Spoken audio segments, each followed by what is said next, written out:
Hi, I'm Rachel Allan. I'm a marketer, speaker, coach, and author.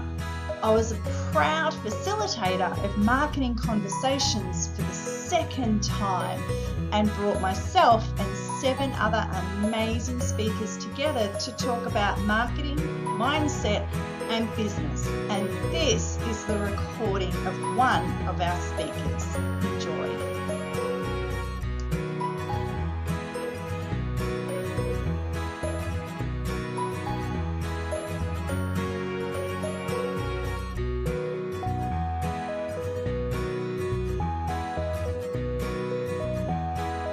Who has cruised in from Queensland on a 1,500 kilometre drive. That was 1,800 kilometres. So 1,800 kilometre drive. Yeah. All the way from Brisbane and feeling a bit jet lagged. Yeah, strangely. Who'd have thunk? Now, Janette is someone who I've always admired because she just does things her own way. In business, she is a law of attraction coach and an astrologer, but she brings a lot of really common sense business thought to the world as well. So I'm really interested and looking forward to our final conversation for the day with you, Janette. Oh, thank you so much, Rachel. This is my first time doing a video on Zoom, so I am kind of going, oh, I don't know what I'm doing. Plus, as you mentioned, jet lagged from an 1,800 kilometre drive. I did take 5 days to do it, but my passion is, as you know, Rachel, my passion is for the concept of identity and identity shifting and what that means and how we can use that to create the life that we want. And from a law of attraction perspective, let me go back a step because I want to make sure we're on the same page. I'm guessing that most people here will have heard of the law of attraction. And I have a slightly controversial view on this. Surprise, surprise. I think there's some misapprehensions about how the law of attraction works and what it is. But basically, what the law of attraction says is that everything is energy and that like attracts like. So sometimes people interpret this to mean that you've got to sort of be happy 24/7 in order to make yourself have a happy life. And it's almost as though there's some, bearded dude up in the sky judging your happiness levels and deciding whether you get your goodies based on that. And I don't think that's how it works at all. And I think actually we kind of make it hard work for ourselves. For me, the core of the concept of law of attraction, and the reason I like it so much, is that basically when we can get our sense of who we are lined up with the version of ourselves who is living the life that we want, that's when things start to get really interesting. So let me give you an example.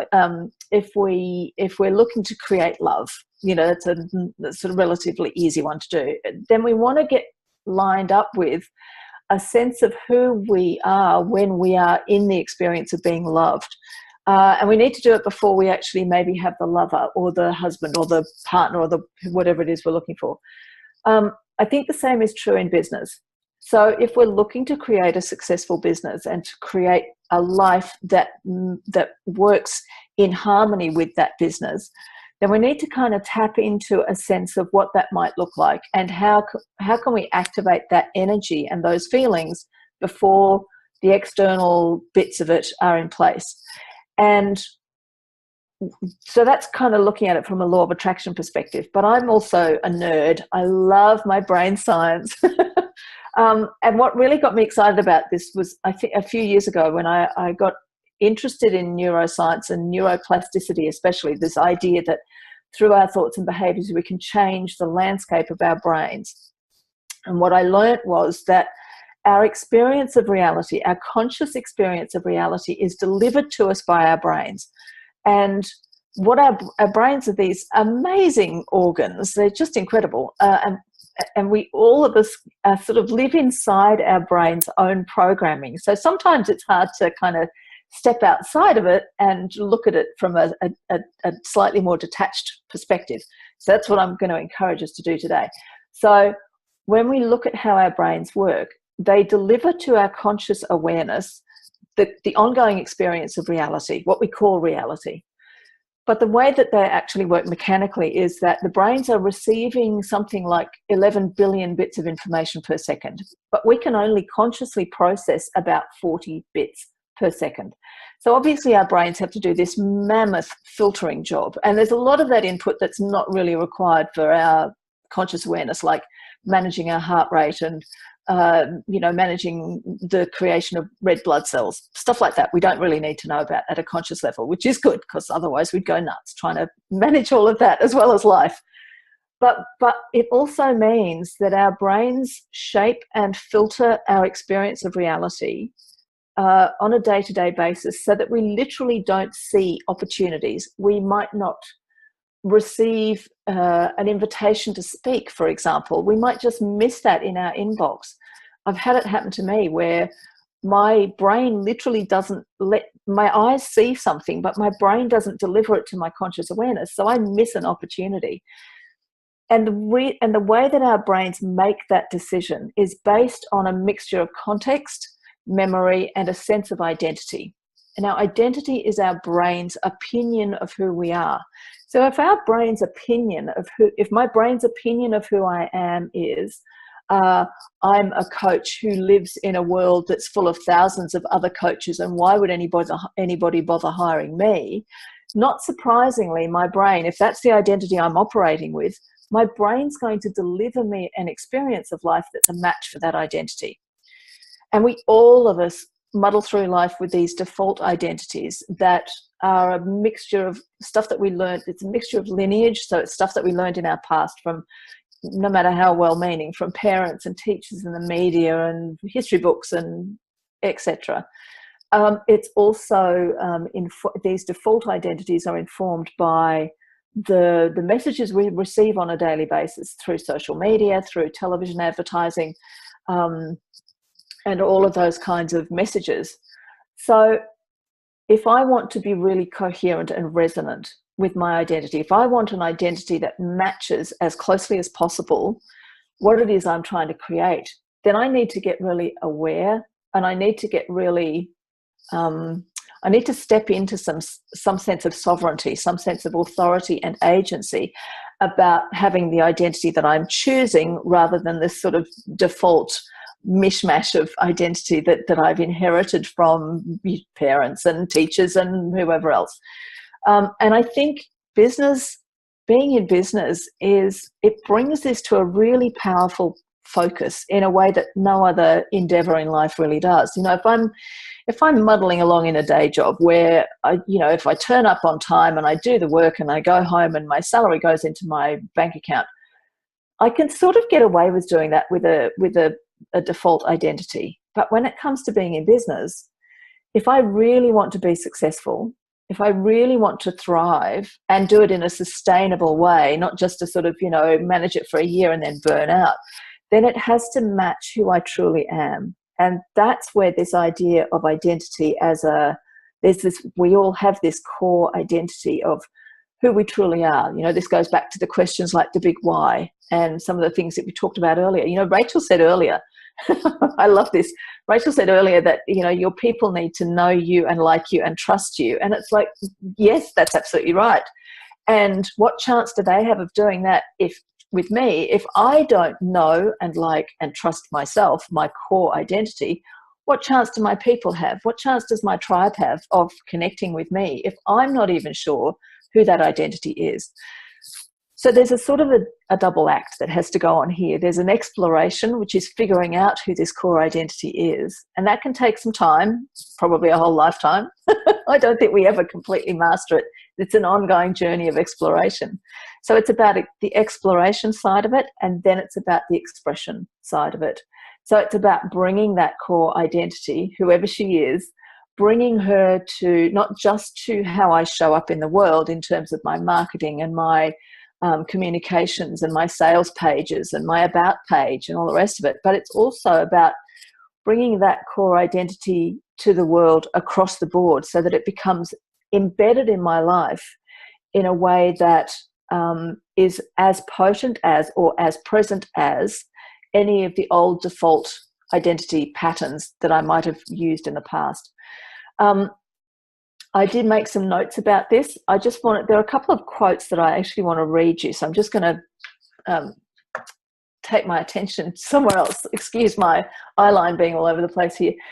One of the things that I really want to kind of capture is a sense that Marianne Williamson, you guys have probably read the longer version of this or heard it around the traps. But I just want to quote a part of this quote where she says, we ask ourselves, who am I to be brilliant, gorgeous, talented, fabulous? Actually, who are you not to be? You are a child of God. Your playing small does not serve the world. That's the bit I want to repeat. Your playing small does not serve the world. Does not serve the world. It doesn't save the world either.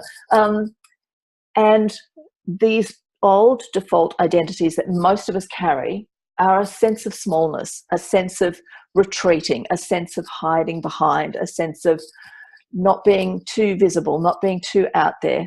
And for some of us, and this may relate more to some of the people who function more from a male energy, sometimes that playing small actually looks like being overly aggressive, being overly loud, being overly pushy, because we will, our brains are designed to keep us safe. And when we're not consciously managing them, when we're not being the CEO of our brains, what can happen is they retreat into this sense of smallness. They retreat into this sense of holding back or pushing too hard. So finding that sweet spot where we can be authentic, we can be truthful, we can be vulnerable, we can show up and say, my NBN's not working today, but hey, guess what? I'm going to work around it. Or we can show up and say, hey, guess what? I'm sleep deprived and jet lagged from driving 1,800 kilometres on my own from Brisbane.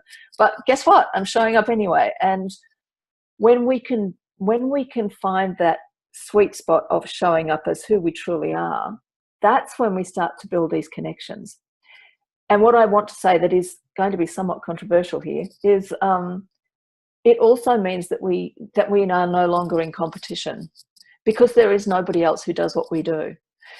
I'm a coach, and I'm a law of attraction coach who also uses astrology. So when I say I'm a coach, there are thousands of people who do what I do, thousands of them, and they range from way more expensive than me through to, in fact, I have a colleague who charges $75,000 US a year to work with her privately, and that's the only way you can work with her privately. My price range is nowhere near that. But there are also people who are doing it for like $10 an hour, which is, I think, kind of crazy.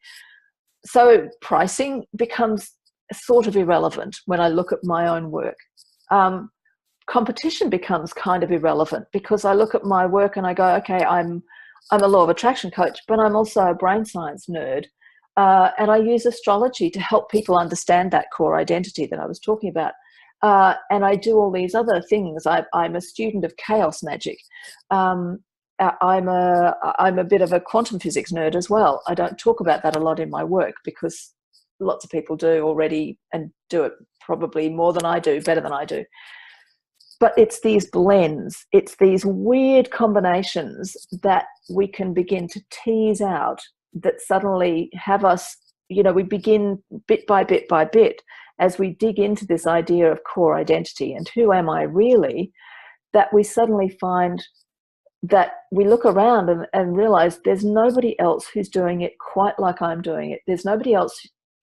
Yes, on the surface we might look like we're in competition, but we're not, because we're unique. This is where the other quote that I want to bring in is this is from American choreographer Martha Graham. She says, there is a vitality, a life force, an energy, a quickening that is translated through you into action. And because there is only one of you in all the world and in all time, this expression is unique. And if you block it, it will never exist through any other medium, and it will be lost. And I think that's what I want to kind of really wrap up with for today. Not that I'm wrapping up, because I've only been talking for 10 minutes. It feels like longer. But this is the core piece that I want to get to, is the idea that all of the things that the experts like Rachel and me will say to you, they need to be filtered through your own sense of your own authentic identity. and your own core values and your own inner guidance, because you're the only one who's ever going to be the core, the leader of the tribe that is unique to you. You're the only one who's going to be able to determine which kinds of marketing strategies, which kinds of business decisions, which kind of business planning approaches is going to be appropriate for your unique you-ness. And the thing I want to really say here is, if you were to listen to every expert on the planet, and there are a lot of us, any number of us, if you were to listen to all of us and frame your identity based on how we do things, what we do, how we tell you to do it, how we do it ourselves, then your unique you-ness will get lost, because that all of that stuff will block it. So we have all of this fabulous experience and expertise and access to all of this information, access to all of these different ideas and ways of doing things, and that's all brilliant. And at the end of the day, we each of us need to take away the pieces that resonate, because for me it's about resonance. This sense of, you know, we know what we mean by the concept of resonating. This sense that something just goes ding ding ding ding ding in our heads. So, for example, for me, funnels have never gone ding ding ding in my head particularly, and I discovered a slightly different way of doing it, which is something I learned from another colleague, which is called orbits. And the idea is that rather than being this linear progression from, you know, trying out a small thing to a bigger thing, to a bigger thing, to a bigger thing, in my world, there are people who, I literally had a guy do this about 2 months ago, turned up out of nowhere. He found my website by chance. I'm not kidding. At the moment, I have about 4 people a week visiting my website, because I've been out of action for 4 weeks, or for longer than 4 weeks, but I've been out of action for a little while. He found me anyway, and he had a conversation with me and basically signed up for my biggest package of coaching straight away. No questions asked, because he had something that he was dealing with and I was the right fit for him. That comes with that sense of resonance, where people can't necessarily explain why they're so drawn to you, but they can't do that until you're being really out there with who you truly are. They can't do it while you're being beige, while you're holding back, while you're sort of saying things in a mealy mouth kind of way, while you're not expressing your true core identity in the world. So how do we figure out that core identity? Because we really need it. It's the fuel for everything that inspires us and drives us and inspires our people. So how do we figure that out? Well, figuring it out is a work in progress. And I said it before and I'll say it again. I don't think it ever gets completed. So don't sort of imagine that just because you're not doing this 24/7 that you're somehow doing it wrong, or that you don't even know where to start, because we do know where to start. The key is to connect with this core identity as often as we can, and to use it any time we're trying to make a business decision or any kind of decision. We find it partly by remembering that we arrive on the planet with core values and skills and talents and some unique form of expression. For me, there's always an element of subversiveness. You know, I can look back through all my I've had a few different careers.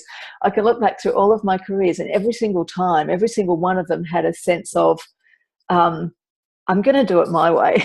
Rachel said this at the beginning in her intro, and it's true.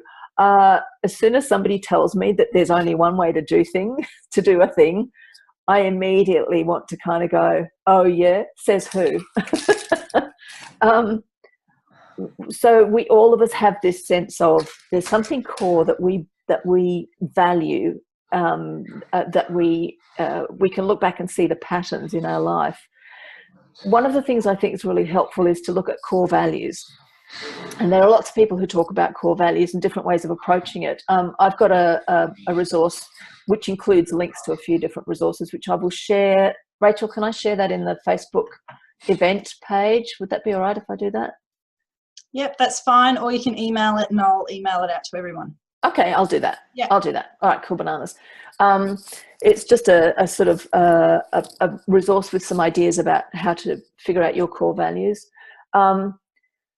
one of my favorite ways to do it, though, is to figure out, and particularly this comes to play in the business world, is when you're doing your work, whether that's when you're talking with a client or a customer, or when you're creating something, a teaching, a program that you're teaching, or you're actually doing work for your clients, but not in conversation with them, whatever it is that you're doing, those moments when you get in the zone, where time flies, where you sit down to start something and you glance up at the clock thinking maybe it's time for a pee or a cup of tea, and you realize that 3 hours have gone by and you didn't even notice, pardon me, and you haven't moved a muscle, but you've just been working ferociously because you've been so lit up about it. When you get those moments, or think back to one of those moments and see if you can figure out what were the core qualities of that were activated in you.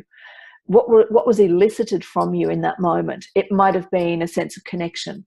It might have been a sense of exploration. One of my core values is discovery. And when I'm doing an astrology consult for someone, there's something about this. It's almost like an archaeologist sifting down through layers of soil, layers of meaning, to get to sort of unearth the story, the narrative that underlies everything. That lights me up. I can do that for hours without even noticing that time has passed. Or it might be a sense of connection. It might be a sense of bringing order out of chaos. It might be a sense of accomplishment. Whatever it is, those are going to be the core values. These are going to be core parts of that core identity, that you-ness that you bring to the world. There's another way that you can do this is, which I really, really love, and this is a core, again, there's a resource that I have on my website, which I'll send Rachel the link and share it with everyone, because it's basically a way of digging down to find out who that core identity is, and then finding a way of expressing her in the world that goes beyond purely the business related or the marketing related activities. So it actually does, it's a bit like creating this entire persona who is a match for who you truly are if you build her correctly. So basically what you're doing is you're kind of coming up with a personal dossier of who this person is. This is the version of you that has the thriving business, that has the marketing strategies that she loves, that so that marketing is no longer a dirty word, as it is, I know, for a lot of people, and certainly has been for me in the past. It's this sense of who this girl is that has the blooming and blossoming life across the board, but particularly in terms of her business.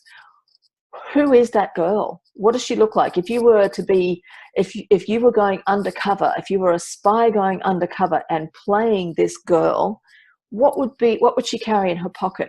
What would she order when she goes for lunch? How would she walk down the street?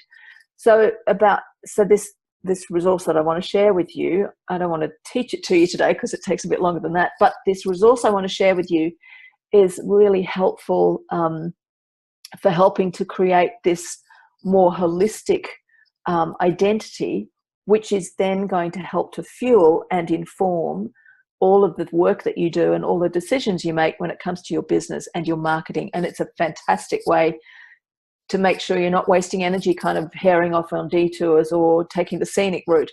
And it's also a really good way to make the decision-making process much easier, because it all comes back to that sense of being now who it is that you will be when your business is successful. And this is not faking it till you make it, because this is you. This is your core identity already. It's just that we're bringing it into conscious awareness. We're activating it. We're giving it legs in the world.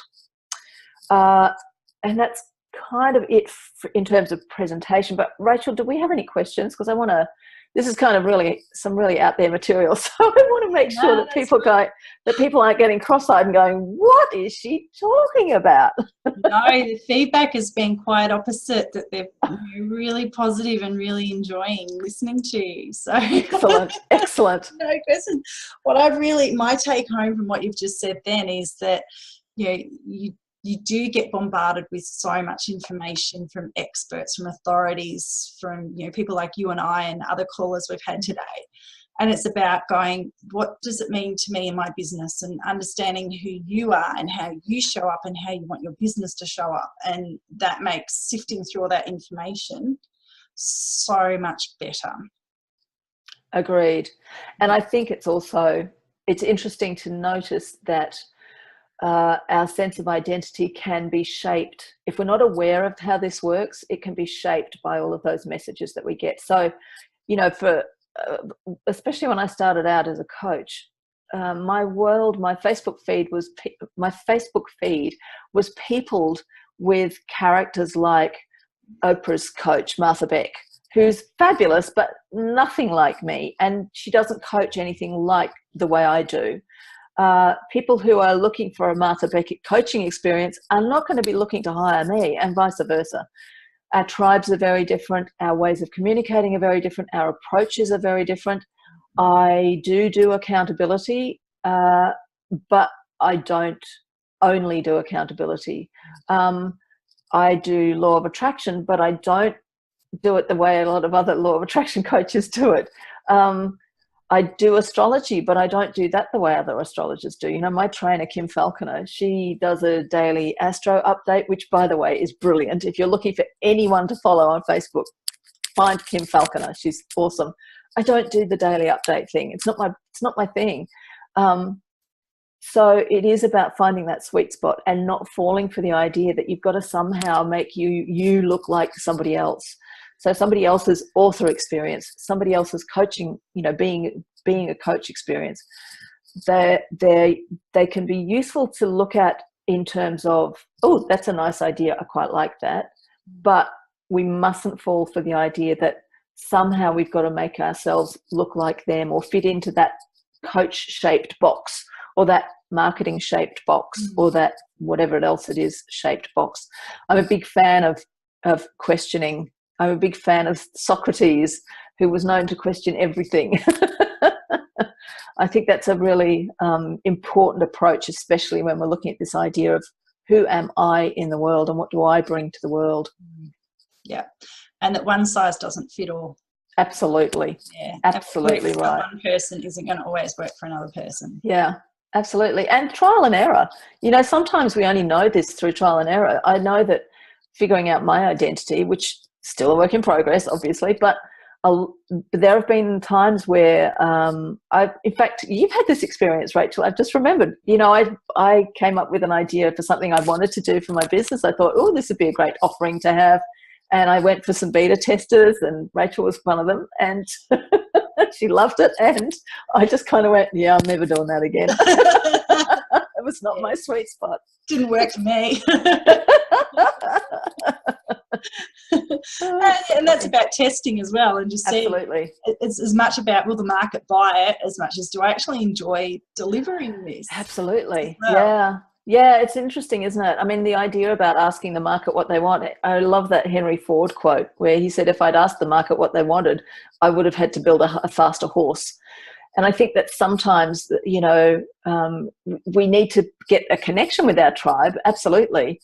And we also sometimes need to kind of go, oh, you know what, I've just had this idea, I'm going to try it out. And you're right, that gives us an opportunity to not only to test whether the thing itself has legs, but also, do I love doing it? Because if I don't, it's not sustainable. I'm not going to be happy, and I can only do that for about 12 months before I go, no, I've had enough.